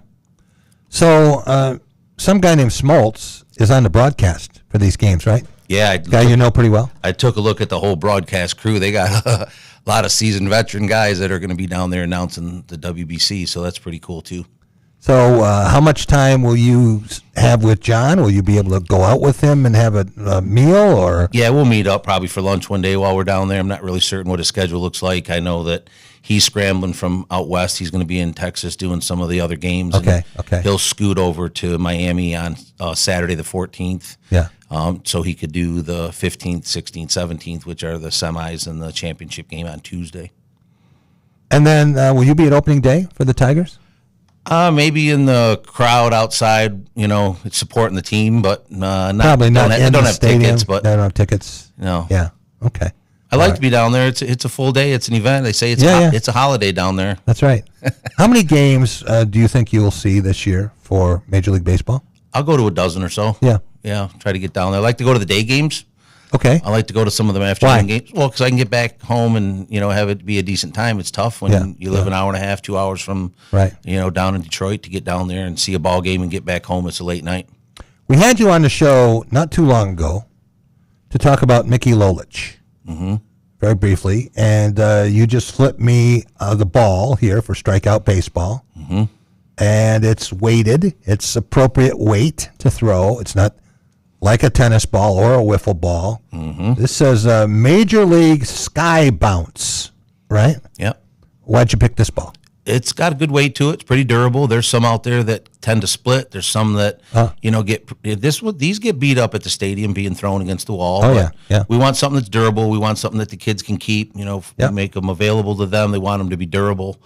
I just feel like as a baseball guy, we frowned on throwing wiffle balls and tennis balls, and I don't think that's good for a young kid's arm to be trying to throw a ball that's that light. Oh, okay. I just think long term, I think it's better. Is there any research on that it has caused injuries or problems? Maybe not. No, maybe. I'm sure there is, but John's theory about throwing and injuries, that guys didn't throw enough. Well, it's a new era. Yeah, that's right. Everything has changed. Mm-hmm. So for those who don't know what we're talking about, they've been in orbit, and they didn't realize that Strikeout Baseball is here in Lansing. First of all, give us 100 words on what Strikeout Baseball is. It's a miniature stadium that will create a place where kids can develop a love for our national pastime, and it's something that we believe could become not only a staple in the community, but a way to congregate, to bring the community together, to breed young kids to play the game. We just don't see that enough, and I think that's what Strikeout Baseball offers, is a place where kids can play for free, walk in, bring a glove and a bat, the balls are there, and play baseball. I have told more people than I can count, you got to stop by and see it. Whether you actually go out and play it, you got to see it, because you're trying to picture it in your mind, but until you actually see it, and you have done a masterful job, not just with the look of it, but the lead up with, I think it's a mini museum, right? And a shrine honoring people, including John's dad, right? And I know how emotional you get about that. It was your dream to make it happen. You did make it happen, and then you brought it here, and now you're taking it other places, right? We're trying, we're working with some folks. There's been a lot of interest. It's created a pretty cool buzz. I'm humbled. I'm flattered. It's been a lot of work, and it's a group effort. It's a lot of teamwork from our board, from the community, Andy Shore, right on down the line, to all the businesses that have contributed, and first and foremost, John Smoltz, who cares about Lansing. He cares about the kids. He didn't just lend his name to this project. He's in this lock, stock, and barrel. He knows, he believes that what we're doing could change the trajectory of the interest level of kids to play baseball. He pitched the first game there, right? Yeah, he did. Right? Took the loss, 9-7. Think I'm going to let him forget it? Well, and he is probably as well known in terms of baseballs, and we've had a great baseball tradition going back to Charlie Gehringer, Hall of Fame second baseman for the Tigers, who was from Fowlerville Flash. But we've had other players here who have had careers, have certainly had a shot in the major leagues, but nobody quite like John Smoltz. Yeah, he's extraordinary. He's had a great career, got a lot of accolades. Just proud that he's supporting what we're trying to do to grow the game. Yeah, and he's a true gentleman. Honored to have him involved, and not just lending his name, but just to be a significant part through the process. I got into a discussion. I won't say it was an argument, with a guy who was talking about baseball in Ann Arbor. He said, "You don't realize, what Michigan baseball would have done if it had had Derek Jeter, who was going to be a Wolverine." And I said, first of all, what would Michigan State baseball have been like if it had had John Smoltz? And second of all, John Smoltz is Lansing. Derek Jeter is not Ann Arbor. He's Kalamazoo. Yeah. So that ended the discussion. Oh, boy. But as you think about year one for Strikeout Baseball, tell us again where it is. Ferris Park, Walnut and Shiawassee, 5 blocks from the Capitol. Just head north. You can't miss it, right? Yeah. And there's other activity over there? Oh, yeah. In the park. Got the indoor soccer, right? Beacon Field is there, a little miniature soccer field. They got playground. They got basketball courts. Yeah. Looks like they're putting in a new playground on the Great. Other side of the stadium. It's pretty exciting. So the highlight for year one for you with Strikeout Baseball was? Getting it done. We look back and go, we think, what were we doing a year ago right now? Yeah. And we were scrambling. We were trying to figure out the tail end of funding, some of the, nuts and bolts that still needed to be put in place, cleaning up, getting everything ready to go. But really fun and exciting now that our board is focused on taking a run into the spring. And we have clinics lined up all summer long. Check out the website through Lansing Parks and Rec. We're going to have clinics free for the kids. Wow. To come and play. We'll have coaches. We have Jake Boss is involved. He's going to bring some collegiate players. Great. Zach Clark is lining up some of the Lugnuts players that will be there supporting some of the coaches. It's all for the love of the game. For the love of the game. Doesn't cost these kids a dime to show up to a clinic and learn from professional baseball players. How cool is that? And the beauty of Strikeout Baseball, and we all had games that we would play, off the side of the house, the wall, the steps, everything that we did as kids. And we didn't have 9 players out there sometimes. You had right field out, pitcher's hands. You had all those different variations of it. But the clinic idea is very interesting to me, and the tournament idea that you have, right? Yeah, we're going to have a entry-level kind of tournament for the opening day. It's going to be not necessarily for, steady, staunch baseball players, but we're going to expose Strikeout Baseball to our local veterans. Good. We're going to have a veterans game. We want to kind of expose Strikeout Baseball. It is designed to help grow the game with our younger generation, but I think there's an opportunity for some veterans to come out, girls, guys, all ages. That's the cool thing about what we've done over here with Strikeout Baseball is created a place where any age or demographic could congregate to play baseball. You have already pitched to me, and I had the plate discipline of Javi Baez. Do you think that you could bring Rob over there and make him able to hit like a Red Sox star? That's a tough ask, man. I wouldn't put that on you. I'm just trying. I might be able to lay down a bunt for you. He wants to be Nomar Garciaparra. Oh well. Well, I guess because we're on air, I won't mention what you told me before you got up to the plate. Something like "take it easy on me," or I don't know what you said. Something to that effect. It didn't help. It was awesome to have you out, though. By the way, thank you for all the support. I thought I would be the oldest player in Strikeout Baseball at 73, but you've had people out there all ages, right? Yeah, all ages. You know who was cool that came out while we were playing our first game out there was Leroy from Leroy's Bar and Grill. Really? He came out. He's one of our sponsors. I said, time out. I called time in the game, brought him out to get a picture with John on the mound. He was tickled. He's a big baseball fan, a great guy, of course, a Lansing hero, I'll say, because he's been around. He loves Lansing. He's had that bar I don't know how many years, but it was cool to have guys like him out going, wow, this is really cool. That is cool. What's the dream for year 2? Just exposure. We really want to get these kids in the community knowing it's there. It's still kind of wild to me that all through all the things that we've done over the last few years and getting it built, that people don't know it's there. They don't know. And I'll give you an example. We had Rosemount here throwing some balls with us here. Dave Rosemount? Dave Rosemount from the Tigers, 84 World Series champ. And first thing he said to me, this is free? You don't even have to pay to come in here? I go, no, the gate's open all the time. Come out. You have to pay for air. Sometimes now. And he was blown away. He goes, this is awesome. He goes, this is really cool. He goes, man, and you know how many people, Jack, if I had a buck for every time I heard, boy, if we just had something like this when we were kids. So that's exciting for me too, because that brings back that nostalgia. Right. And it brings back a little bit of the love of the game that some of us older guys have and going, I remember playing this, but it was inside the oak tree and inside the monkey bars. It wasn't as official as this. Rob, I got a wild idea here, okay, as most of them are. Yeah. What would you think about at some point late this summer when things are calmed down, we don't have 12 sports going at once, we have a Drive with Jack Strikeout Baseball tournament. You can manage a team. I'll manage a team. All right. The winning team. Right? Yeah. We'll get Couch out there.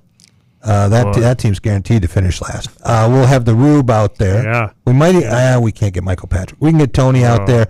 You We'll get Alex out there. Well, he's got a big advantage. He's a college baseball player. Yeah. He's Jeff Heward. He was a baseball coach. I'll give you Jim Stark. How's that?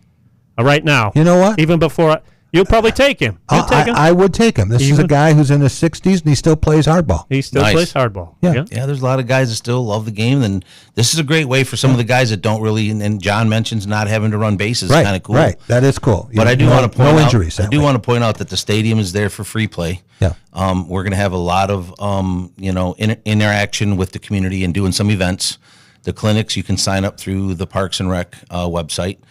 Our website is strikeoutbaseballusa.org. We'll have information. Strikeoutbaseballusa.org. Yes, sir. Said, right? Yep. Okay. And we'll steer people there. But, it's just going to be exciting to see people that come out and see the stadium for the first time and get to experience what it's like to get in there and play and fool around. It's a lot of fun. It's addicting. And it's awesome to see the response of people that either, one, haven't been exposed to it, or for us people, like I said, that really love baseball that takes them back. Do you need the ball back? You can keep it. You know what? I'm going to keep it because it's going to help me recruit players, right? If you'd like to play for my team. Oh, my God. Oh, boy. Yeah. Well, you can get all of your 80s music people on your team. He does an 80s music show. Mm-hmm. But I'm going to get, veterans. I mean, people who are, AARP team. Be fun. I mean, it's great. You can get there's some good little exercise, but we're going to do drop-in. I'll get Big Jim Keaton out there. Oh, there you go. Right? Play baseball with Barry Bonds at Arizona State. Nice. You got to be able to hit a ball. We want to do drop-in nights. We want people to come out and just meet some people, pick up a team, pick guys, girls, whatever. Just meet some people, play some ball, have some fun. Jeff, I'm going to put you on my team right now. I'm doing my pitch right now. Pun intended. I'm a baseball guy, but I don't want to let you down. No, man. I see it in your eyes, man. You don't know what he's asking. The contract is more than you can afford. No, I'm going to be the Dodgers. I've been getting razzed a little bit because I hit into a ground out with bases loaded in a crucial game, and from some of my board members, and there's a guy around town that you guys might know, Rocco Ruchinski. Oh yeah, real well. Trash talker. Yeah. We'll get him back Mr. out Sherry there. Jones. Yes, and so he loves it too. He's part of our opening day team. Rocco and I went to the same high school. Oh, yeah, he's a great guy. He's really trying to help us out and promote the opening day event. Yeah. We got a lot of businesses we're trying to get on board. There's some sponsorship opportunities to get the community to be a part of what we're doing, I'd like to mention. Yeah. We can have Sherry come out and throw out the first pitch. Rocco can be in charge of all the marketing and things. We'll get this thing going. Yeah, no, I appreciate it. Right. I know you've been a huge advocate. I saw the excitement in your eyes when you pulled up the first day.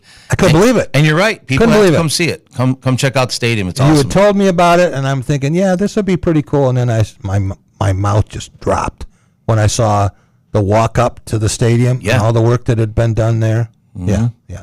And for team building, there's a lot of companies that don't know they can bring their work crew out and do some bonding and team. What a fun thing! Yeah, it's really cool. It's fun for all ages. And again, thank you, Jack, for always being an advocate for what we're trying to do to grow the game. It means a lot. See, Jack, you and I can bond through this. What do you think? I wouldn't go that far. Yeah, it's possible. It's possible. You can play 1-on-1. Yeah. Well, yeah. You want to take that one, Jack, or should I take that one? The fact that there's no base running would help Rob and me. Yes.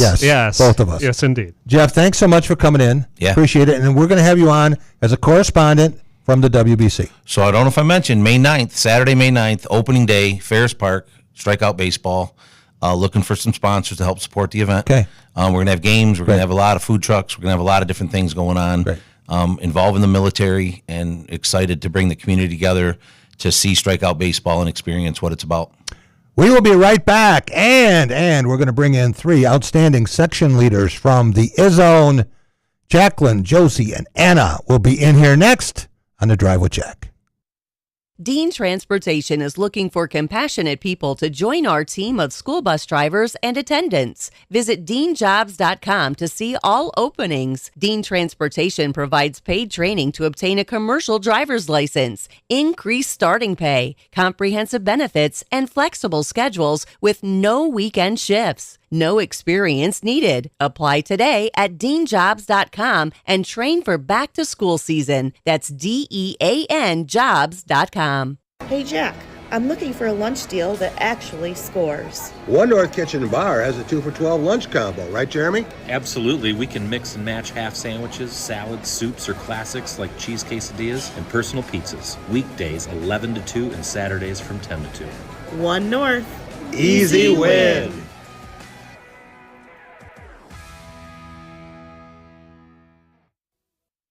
So, it's been a while since you've had your jewelry cleaned and inspected, right? Where will you go and who will you trust with your most valuable and treasured heirlooms? At Meadowar Jewelers' 4 locations in Lansing, Okemos, Jackson, and Portage, jewelry isn't just our job, it's our passion. Each and every piece entrusted in our care is thoroughly inspected by our trained staff against damage or normal wear. And we offer you, our customer, the highest level of quality on repairs and custom designs. Whether it's worn out prongs, channels, or shanks, it's all handled with incredible care. Meadowar Jewelers in Lansing, Okemos, Jackson, and Portage want to help you preserve your memories and offer you options on creating new ones. Come in today for the cleaning and inspection of your jewelry. We continue to work hard every day to earn your confidence and trust.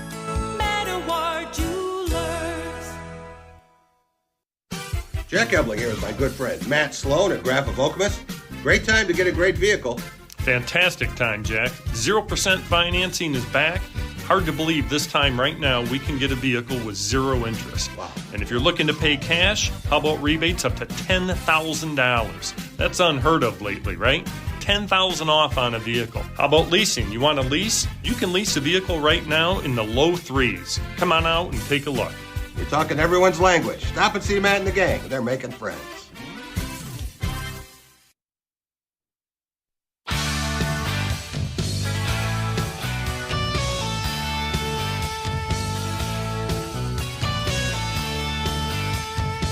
Welcome back. It is The Drive with Jack, the Spotlight Radio Network. We have some very special guests in studio. 3 section leaders for the zone. And, Rob, I think it's maybe the best zone, one of the top 2 or 3, definitely, that Tom Izzo has had. 31 years as head coach. Hasn't had many bigger wins than last night. 76-74 at Purdue. Want to welcome in Jacqueline Cool. Jacqueline, how are you? Good. How are you? Did you go by Jacqueline, Jackie, Jack? Jacqueline. Jacqueline. Okay. And tell us a little bit about where you're from, your year in school, your major, all that, and how you got involved in the zone. Yeah. So I'm originally from St. Joseph, Michigan, so Right. Southwest. Yeah. And I'm currently a senior, set to graduate this May. Okay. I'm majoring in biosystems engineering, and I always knew the minute I committed, probably even before I committed to MSU, that the IZON was going to be a part of my 4 years, and so I started freshman year as soon as I could. You are the reason that everyone is here because you're the first one who came up to me. Okay. Yeah. Right. I had just done a post-game podcast, and the section leaders were gathered. You were waiting for me to finish so you could have a picture taken. But you came up and introduced yourself, and I said, okay, this is pretty good. And then Josie, Anna, you came in a little bit later on this. But in terms of the best part of being an IZON member, now you're a senior. Let's say there's a high school senior in St. Joseph who's coming to Michigan State. And I said, I'm thinking about maybe being in the IZON. How do you recruit them? Yeah, I mean, I'm definitely biased because I love all things MSU basketball, and I think most Michigan State students would agree with that statement, and so it's such a big part of the MSU experience, but there is no better seat. There's no bad seat in the Breslin Center. My dad always said that growing up, and I agree with it, but there's no better seat than in the IZON in terms of atmosphere, and you're basically on the court, and so it is one of the most unique experiences, and you're never going to get a ticket like that easy. And so consistently having that game experience is well worth any negative that you could ever even possibly consider for the IZON. Josie, is that a pretty good recruiting pitch? Would that interest you if you heard that? Oh, I mean, absolutely. I mean, just... You two live together, right? Yeah, Okay. we're roommates. Okay. Just being able to be that close, to hear everything Izzo's saying and see all the players' reactions, I mean, there's no place like being in the Izzone, and it's an electric atmosphere. Okay, we have different parts of the state represented here. Tell us about your background, your major, what brought you to Michigan State? Yeah, so my background, I actually grew up in Ann Arbor, rode down to school. You escaped. I escaped, yeah, luckily for that. And just growing up, I've always been playing basketball since I was a little kid. And Okay. Me and my Are you family, the best basketball player of the three here? Oh, I don't know about that. But Yeah. Humbled, but yes. Yeah. Okay. But yeah, it's always been, I love the game so much. And just being on the MSU campus, I mean, there's no better place in the country you can be for the game of basketball. Just the love that everyone shares at the school for it, from Tom Izzo to his players to everyone in the Izzone rallying around it. It is such a cool experience to just be a part of that. So Very cool. Anna Norfleet, what's your story? I'm from Bay City, Michigan originally. I'm also a senior studying chemical engineering. Wow. My background is I grew up playing basketball as well. My mom was a huge basketball player growing up, so basketball was never a question. And she was an MSU fan. We always watched the games. We came to a couple growing up, and I just knew it's what I wanted to do. I didn't have to commit here yet. I knew I was being in the Izzone. So. Okay, and you're from a different part of the state than these two. Mm-hmm. Okay. And you do not live with them, so you're on your own with that stuff. How did you meet these two? We actually all met. We lived on the same floor of Wilson Hall, which is the engineering dorm. So all of us were on the same floor, so we met freshman year, and we all just started going to basketball games together right from that. So the best part of being an Izzone member is? That's hard to pick one. I mean, I just think the camaraderie you share with everyone, and just you can always make a friend with someone if you share your love for MSU basketball. So, Jacqueline, your favorite Michigan State basketball player is? Ooh, so of all time is going to be a different answer than current. We'll take two. Okay, of all time, got to go Cassius Winston. Ah. I feel like I was really locked in on MSU basketball when he was here. I know there have been many greats before then, but my first time really noticing that. Yeah. And then current, I would say Jordan Scott. Jordan Scott. Yeah, it's funny because we had the three guys in here before, Nick, Jack, and Ryan. And Jordan Scott is a very popular choice for a guy who is just got here, right? Yeah. But a lot of people seem to like him. Maybe it's a smile. Maybe it's the way he plays. What makes you think that Jordan Scott is your favorite player currently? I kind of agree. I really like his attitude on and off the court. I think that speaks well of him and draws a lot of people to him, but also just seeing his potential already, just coming in as a freshman and already being kind of a standout player really, really makes me kind of cheer for him and root him on extra. What about your favorite player, Josie? yeah, I'm gonna have to go with Kurt Tang. Kurt Tang. Kurt Tang. Yeah. Wow. Why? Well, I've been on the Kurt Tang train for a while now. Obviously, his game last night against Purdue, huge. Yeah. Difference maker there. I mean, the way he puts in shots, being right up defended. He's got Braden in his face. I think that's really electric, but I just really like the way that he's one of the quieter players, I will say. Okay. But I feel like he has a strong work ethic, and when he goes into the game, he knows his role out there, and he really tries his best, and I think it's players like him, not everyone's talking about Kurt Tang, right? But when he plays well, in addition to everyone else that's starting, that's what's going to make this Michigan State team great. Okay, Anna, your turn. All right. You got the ball. Yeah. Of all time, I have to say Matt Costello. He went to my high school. So Matt Costello, yes. Yes. So being a Bay City Western grad, yes. And so, I mean, how can you not? Did you see the video of him when he came off the court and he messed up Izzo's hair? Yeah. That was one of my favorites. Yeah, I know. So, I mean, just having someone come from my high school and play at this level was just really cool. So, always rooted from growing up. Current player. Mr. Basketball. Yeah, indeed. And then current player has to be Cam Ward. I just like the energy he has out on the floor. So. 3 different choices. And nobody said Jeremy Fierce Jr. Nobody said Jackson Kohler. Wow, we've got a Jordan Scott, a Kurt Tang, and a Cam Ward here. Okay. The best part of being in the zone, Anna, is? Ooh, it's just hard to pick one. I'm going to go with just the atmosphere during game day. I mean, the Breslin's rocking. You think of even the UMich game this season, the Breslin was loud. Yeah, it and was. Just the energy there is. During that comeback? Yeah. Yeah. They were 18 down and then went ahead by 2. Yeah. Yeah. It's just amazing to see it. So when you think about all of the effort that goes into making Michigan State basketball, so many different things have to come together. One of them is the support they get from the students, which is unique in many ways in the Big Ten. And there aren't many in the country, frankly, that can match it. But how many hours have you invested? Don't worry, your parents think you're studying the whole time.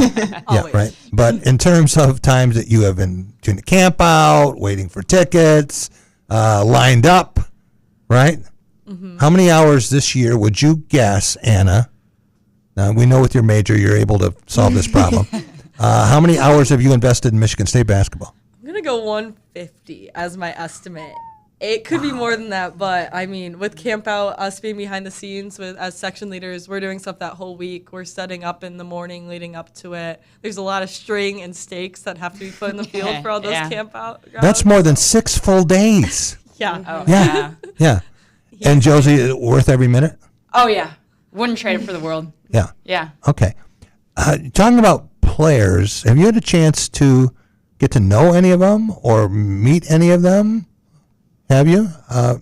Jacqueline? Yeah, so I think that's one of the best parts about the IZone is right off the bat at the beginning of the season, if you're a member, you get the opportunity to participate in camp out. So we've met the whole team. They come out to camp out, and they're obviously introduced, but they walk around. You can kind of talk to them and, just see that they're great people on and off the court. And so I feel like that kind of makes you feel more connected to the team, too. So you're all seniors.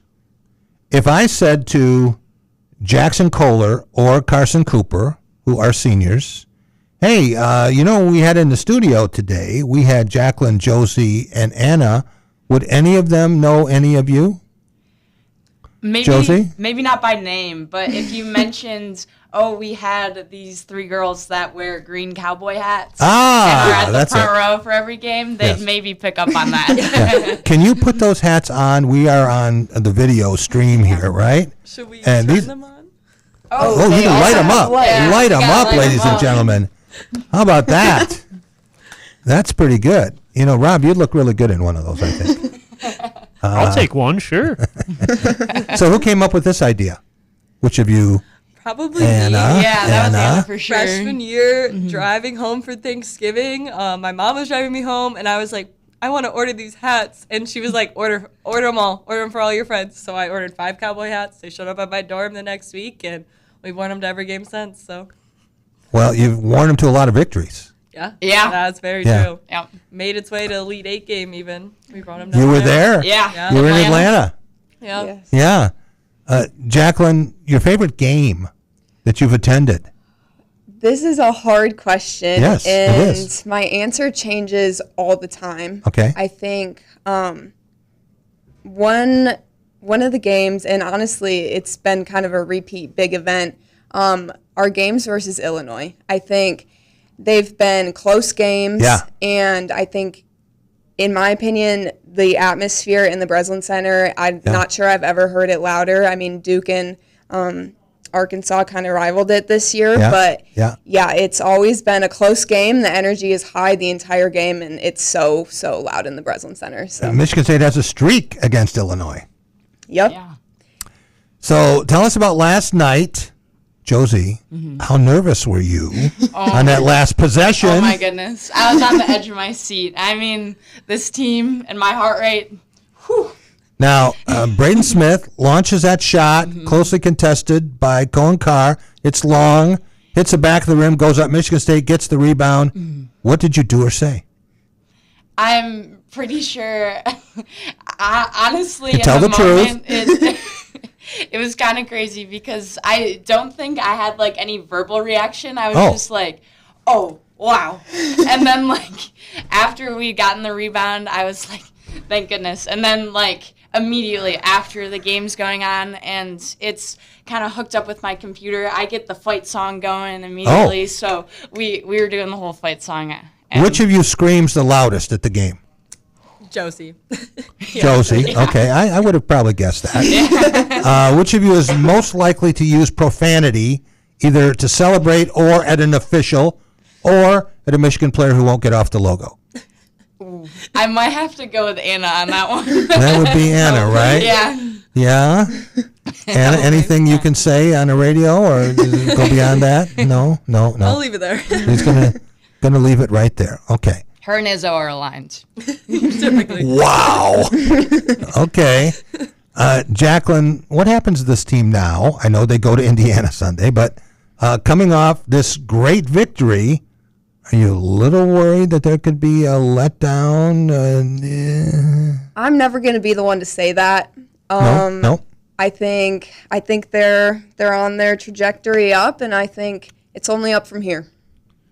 Okay, we're going to give you the chance to be Tom Izzo. We're not going to give you the chance to be Cohen Carr because we don't know if you have a 53-inch vertical. But we're going to give you the chance to come in and give the pregame speech before the Indiana game. What's the most important thing? You don't have to go 5 minutes. Just tell me what you're going to try to drive home before they go out on the court. All right. I don't have the same rasp and emphasis that Izzo has. Players would appreciate that. I would just say, like, we've got some seniors on the team. The team's very tight. I think this is the time of year that every game matters, and so making sure you're going out and bringing your all, no matter of who the opponent is. I think they've got to play in Assembly Hall, and that's no small feat. And so going out there and just playing as the team that we saw in the game last night versus Purdue, bringing that same energy and, like to keep seeing those rebounds and keep seeing what we saw at Purdue. Anna, you mentioned being in Atlanta, right? Yes. Any of you going to Ann Arbor a week from Sunday? We're not. How about the Big Ten tournament? Those two are. Yeah. Going to the Big Ten tournament. We'll be there. Absolutely. Okay. Well, I know what to look for now. I'm just going to find the flashing green hats, right? What about the NCAA tournament? Not a question. We'll certainly be at a game. You're going to be at a game? Okay. Yeah. I'm guessing they're going to start in Buffalo. Okay? And then after that, you don't know because they could go to any region. But I'm willing to bet that their first round games, the first and second games they play, are in Buffalo, New York. Okay. All right. So that's going to be big fun. Have you ever been to One North? You know what that is? You have been, right? Yes. We have been. Right? Were you out there? You weren't out there for the coaches show, were you? No, but we want to go. Yeah. Yes. Well, here we go. Spring break, right? Yes. Starting, yeah. And where are you going, Jacqueline? We're all actually going together. We're all going to Palm Coast, Florida. And when are you leaving? Tomorrow. Okay. I had a table for you next Monday. You won't be here. Nope. Maybe we should just put the hats out on the table. Yeah. Right? Represent that way. Right. Jay Green, who you met or will meet, sitting out there, and I watched the game together last night at One North. Got kind of wild over there. I can imagine. Yeah. I think Jay spilled some water at the end of the game. Slammed his fist down. No, that wasn't Jay. No. Anyway, big fun over there, and it's the last show of the season, so now you're going to have to come back up as alumni zone members, right? Yep. We'll be here. You'll be there. Last thing for you, you're all going to have great careers, I can tell, just based on your personalities and your achievements thus far. Anybody who is a student leader does what I would want to hire, right? I mean, you're looking for leadership. You're looking for people who go above and beyond all of that. What's next? Are you applying for positions, interviewing for positions? Jacqueline, start with you. Where are you going to be in a year? Well, that's the question. Applying and interviewing currently, so just waiting to see what comes back. But I've got applications out all over the country, but I can guarantee I will be back in East Lansing for the alumni Izzone game. Okay, so I okay. can give you that answer. Okay. And in terms of your major, how do you see that working out in the job market? Yeah, so for biosystems engineering right now, I'm looking mainly at environmental consulting, so just focusing on jobs anywhere related to that. Hey, Rob, there's an awful lot of brain power in this room right now. Rob is walking out to talk with Jay Green, and there's not as much brain power there as there is in this room right now. Josie, what about you?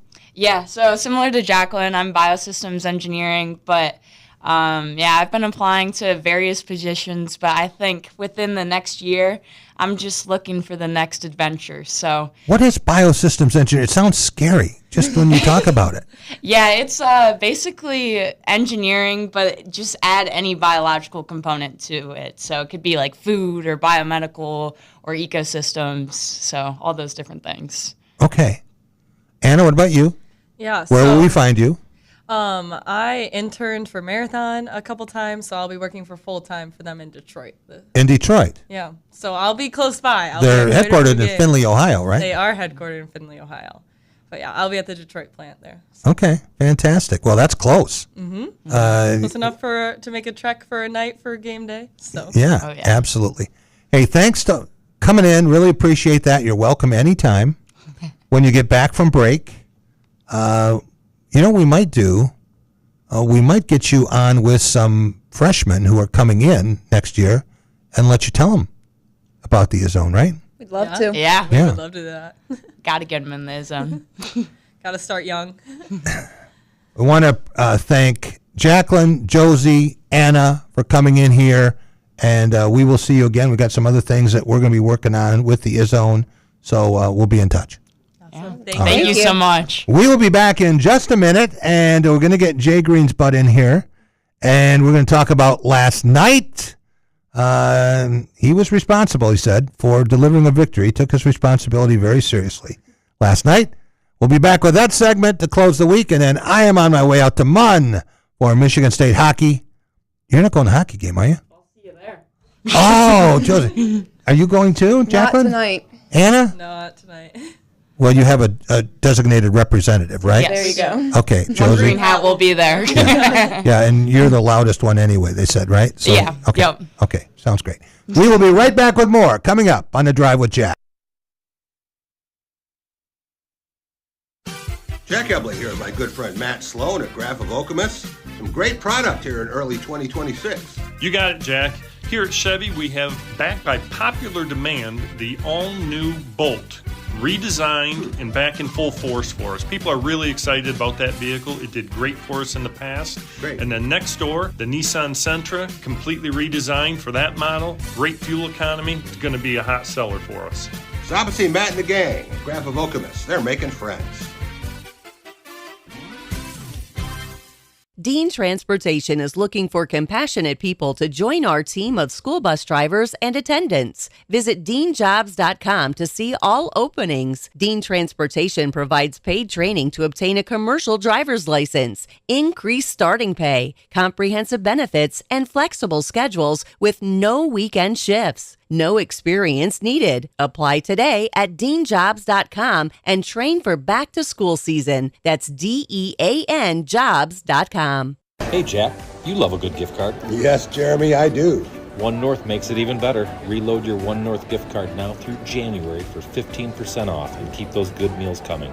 Lunch, dinner, happy hour, covered. Reload it, use it, repeat. One North Kitchen and Bar. Where gift cards keep giving.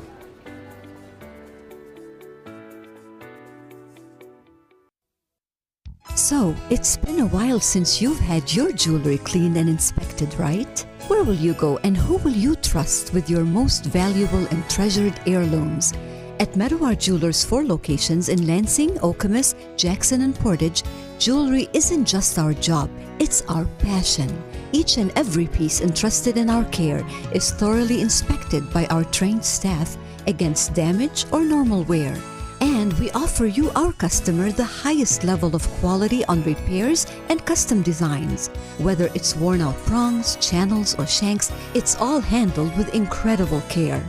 Meadowar Jewelers in Lansing, Okemos, Jackson, and Portage want to help you preserve your memories and offer you options on creating new ones. Come in today for the cleaning and inspection of your jewelry. We continue to work hard every day to earn your confidence and trust.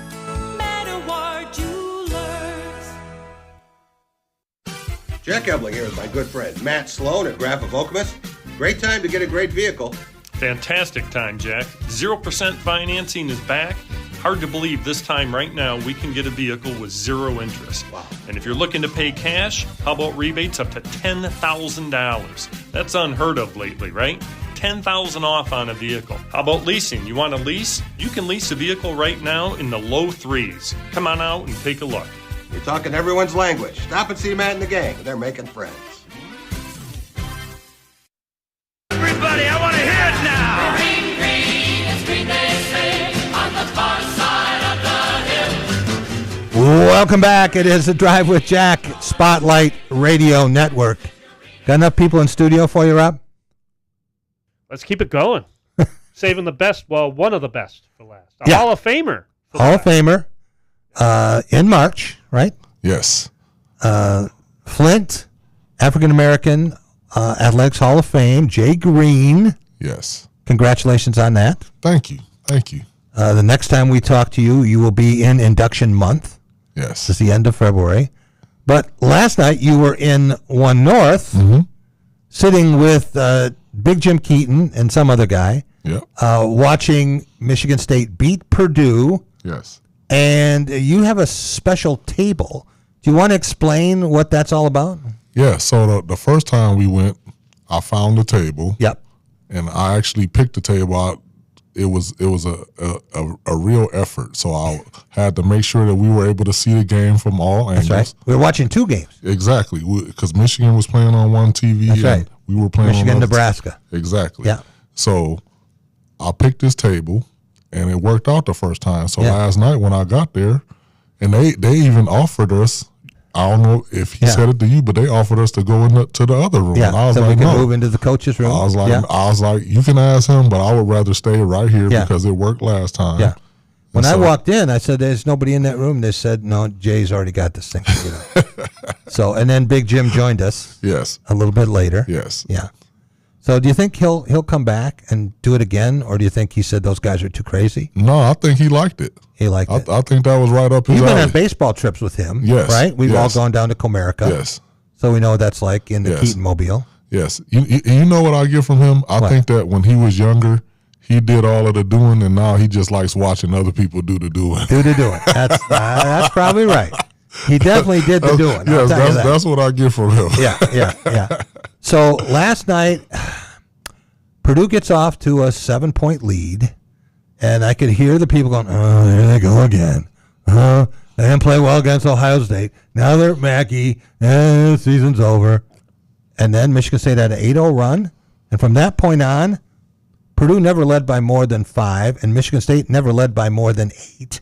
Yes. And I think the loudest reaction of the night until the end, was when Carson Cooper had the ball in the post and had that drop step spin, and then on the other side of the basket to slam that ball. Yes. People said, "Who is that masked man?" I mean, where did that come from? Yeah. We haven't seen that in 4 years. That was a huge play. And like I was telling you last night, there's always this debate about the best dunker in MSU history. Yeah. In my mind, it's him because he jumps off 2 feet and off. Are you talking about Cohen? Yes. Yeah, Cohen. Yeah, I was talking about the Carson Cooper play. You did. Yeah. Carson Cooper. But yes, that play right there, that was like an NBA move, and that was early in the game. Yes, it was. To me, that was was. kind of like a tone-setting play. It was like a statement play is what it was, because for one, that's not something you expect to see from him. And the fact that he spent and then dunked it the way that he did, that was a statement play. So, ESPN has their plays of the day, right? And they start with 10 and they count down, and they got to 4. And I said, I wonder if they're going to have a play from that game, because they led the sportscast with that game. Yes. And sure enough, it was Carson Cooper's play And then for the number 1 play, they came back to the game, but they put Cohen Carr's dunks together. Yes. Right? And it's like a medley or a montage of these dunks, including the one where Kurt Teng got the steal of Braden Smith, and then flipped it ahead. And from that point on, it was just what kind of show are we going to get? And I'm gonna have to go out on a limb and say that, of course, I'm not comparing Carson Cooper's jumping ability to Cohen Carr. Yeah.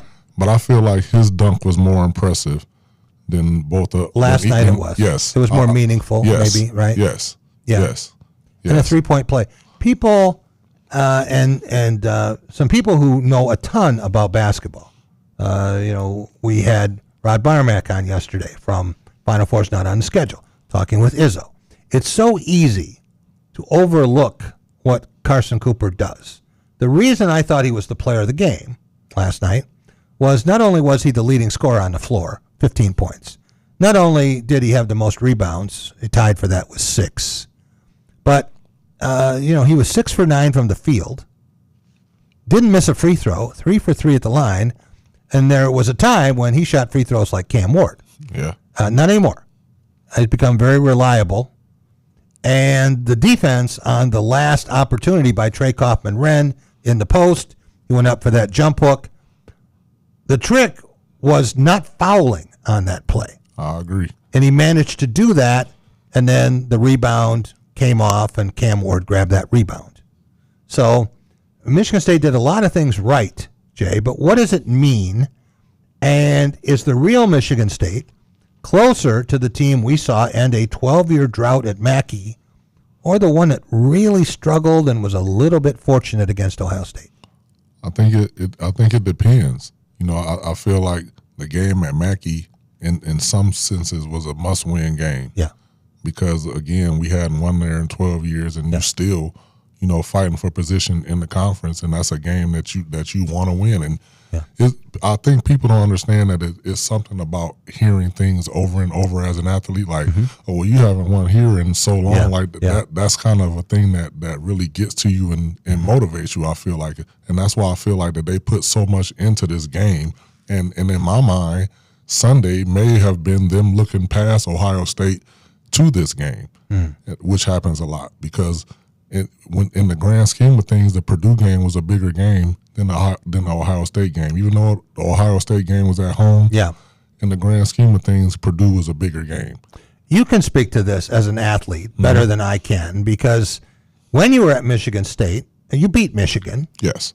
You beat them twice. Yes. But you didn't beat Ohio State. No. So how much would it have meant for you to get off the schneid? And you're just talking about 5 years. You're not talking about 12. No, so it was interesting. I literally had this conversation before I came here with Myron Bell, who was a guy from Ohio. Sure, Toledo. And we were talking. Yes, and we were talking about the game at Ohio State where we should have won, and we missed. I couldn't remember. I thought it was like 4 or 5 field goals. You can correct me, but I know if we had made those field goals, we would have won that game. Yeah. And he was just talking about how hurt he was after that game because he was an Ohio kid and wanted to beat Ohio State. Right. So for me, it means more to beat Michigan because that's kind of what I grew up under, and the rivalry. Like Ohio State means something. Yeah. But I would be more devastated not beating Michigan than I would Ohio State. Mm-hmm. Can you imagine going through your whole career if you hadn't beaten Michigan? No. And there are people who have done that. Just like there are people, I can't imagine the people at Michigan who have never beat Michigan State, what they have to live with. Right. Yeah. Yeah, that's happened several times in basketball, and it actually happened in football when Kirk Cousins was there. Exactly. Right? Exactly. Michigan State won 7 times in 8 years. Especially in football. Yeah. Especially in football. Yeah. So can you describe, for those who might have some curiosity, of what it's like to watch a game in our group with a guy who has played baseball with Barry Bonds and been in the National Football League, and with an old fart who has seen a lot of basketball? I was kind of calling the game before it happened. So I'm glad you said that, because I literally told somebody that watching the game with you, I was almost convinced that you had seen the game. I thought the game was tape delayed, and you saw it earlier, and you just was calling out the players because literally 3 times in a row you called out exactly what was going to happen, and I was like, this cannot be.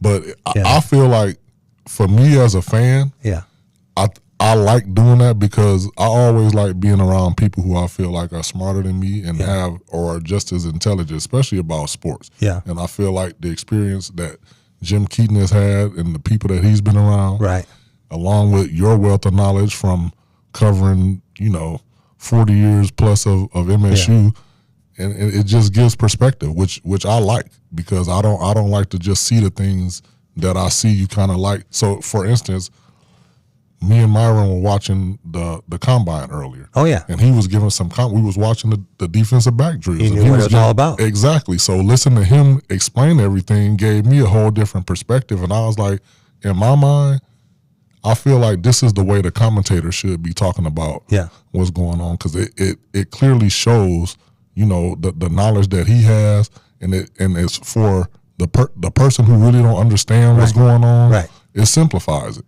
There's nothing like having been there, having been in the arena or on the field to understand what it's about, and fans can't understand it. Most of the media can't understand it. Same way experience matters. And a week from Sunday, I will be with Tom Crawford at Chrysler Center, and my 57th straight year of seeing every Michigan State football and basketball game. So I was thinking about that, and someone said, that's amazing because most of the people in the press box aren't even 57 years old. No, that's amazing. The fact that this is the fifth, both football and basketball. How many people can say that? I don't know. Hey. My wife says it's the Get a Life department. Can't you do something meaningful? So to me, what's amazing about that is I feel like in every one of those matchups, you remember plays that happened, probably the score, probably some of the stats. I can't remember to take out the garbage, but I can remember stuff like that, right? I don't know. It's a waste of brain cells. It's just how you wired. That's all. That's what's important to your mind. So that's what sticks. That's all. Right. Exactly. Yeah. What happened Sunday in Bloomington, Indiana? I think that, for one, let's get some perspective. This is March 1st, and we know how us Spartan fans feel January, about March. February is up. Exactly. So this is the 1st of March. So I'm looking for them to go in there focused, which is a strange turnaround because we just played at Purdue on Thursday, and then we're going back to Indiana to play on Sunday. But I'm very confident, especially after what I saw in the game with Purdue, and I feel like the good thing is that I feel like we focus going down the stretch. This is usually the time where everything starts to come together for us, and I'm seeing that. The only, and we talked about this last night. Yeah. The only thing that worries me is surviving the minutes when the point guard isn't on the floor, and that he can't play 40 minutes. Yeah, that's not a knock to any of the other guys. It's just that that's the reality. When he goes out, we are a different team, and that's even before. Devine got injured. We still are a different team when he's not on the floor. So it's going to be really tough in the Big Ten tournament where you have games. Even if you have the triple bye, you would still have to play 3 straight days. Yes. And that's asking a lot of a point guard to play 38 minutes. Yes. Especially the way Tom Izzo wants his point guards to push and defend and do all those things. You're not playing zone. You're not just standing out there shooting threes. No rest for the weary. Yeah. One more thing, Jay, we'll let you go. In terms of the Tom Izzo show, and we have been at One North much of the season. We've been there before, but now it's a new venue, and it's different. They've turned the stage. Everything has been rotated. You have a position of honor now in front of where Tom Izzo sits. I just tell people I'm with Jay. Can you tell us what that's been like on mostly Monday nights, but not always? That is a wonderful experience. I feel like that is to me, it's a peek behind the scenes. Yeah. because you always see you get to see the people in front of the cameras, and you always feel like it's kind of, you know, you got to watch what you say, or you got to you know, mind everything. And I feel like you met Dr. Richard Johnson before he was honored. Yes, I got a chance to sit with him. Yeah. I got a chance to sit with him. So, and that's the other thing, is that you never know who you may run into at the show. Yeah. But for me, it's the fact that he seems very human at the show, if that makes sense, because he's interacting with people, talking to people, and you wouldn't know that he is quote unquote Tom Izzo at the show. He just, of course, you know, it's his show, but the way he interacts with people, you wouldn't think that somebody of his stature would be the way during commercial breaks. He treats them like timeouts. I mean, he got up and went over and talked to Dr. Johnson, took pictures with him. Like, he did. In your mind, like, who does that? Right. Rob, I don't know what it means that maybe 3 times a show, women will walk by our table and they'll say, "Hi, Jay." They never say to me. You know, I'm just kind of there, a placeholder, right? But the trivia questions. Now, they always have a trivia question, and I'm still trying to get Jay Green to go up there and give the answer to it. A lot of times he knows it. Sometimes he gets a little help. But what do we have to do to get you to go up there and look as smart as you are? For one, I always need help. There are a couple that I seemingly may know, but the interesting thing, Rob, is you ought to see how when they asked this trivia question, have you ever seen the commercial with E.F. Hutton? That's what the show turns into, because when they ask the question, everybody turns to Jack to see what he is going to say. All right, Jay, thanks so much. Thank you. We're running a little bit over here, but got a late start, and I want to thank you and thank everyone who was with us today. A lot of guests in studio. Might be a record. Jim Bibbs, legendary track coach, and his time at Michigan State, very, very eventful, not just for the sprinters he developed, but also for the racial progress on campus in the late 1960s and beyond. Also, he had his son, Andy Wells, who was an incredible athlete at East Lansing and then collegiately, and a candidate for the Greater Lansing Area Sports Hall of Fame. Connor Eargood from the Detroit News. He covers Michigan State football, basketball, hockey, you name it. And he was in Mackey Arena last night sharing his experience about that. Jeff Lazaros from Strikeout Baseball. He's going to be a correspondent for us at the World Baseball Classic, talking about the Tigers, the WBC, and Strikeout Baseball. Don't forget to stop by in downtown Lansing and have some fun with that. Jacqueline Cool, Josie Kay, and Anna Norfleet from the Izzone, and Jay Green. Have a great weekend, everyone.